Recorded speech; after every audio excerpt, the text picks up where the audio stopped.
Care of address ಇಲ್ಲದೆ ಇರೋ ಹುಡುಗರು, ಅಪ್ಪ ಅಮ್ಮ ಇಬ್ರು ಸರ್ಕಾರಿ ಆಸ್ಪತ್ರೆಯಲ್ಲಿ ವಿಷ ಕುಡಿದು ತೀರೋದಾಗ 17-18 ವರ್ಷ ಸ್ವಂತ ತಾಕತ್ತಿಂದ ಮೇಲ್ ಬರೋದು ಎಷ್ಟು ಕಷ್ಟ ಗೊತ್ತಾ ಮಗನೇ?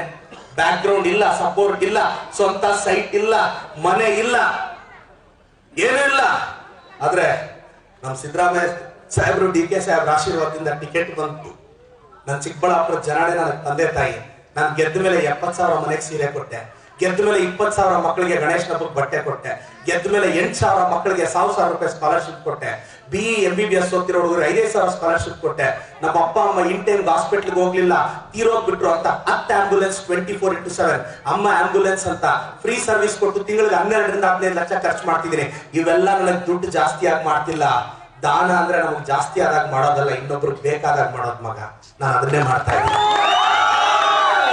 అబ్బాయి నా కార్ మీదను ఈఎంఐ ఉంది, నా కార్ మీద ఈఎంఐ నడుస్తుంది, నాకే కష్టాలు ఉంది. కానీ దేవుడు ఒక అవకాశం ఇచ్చిండాడు.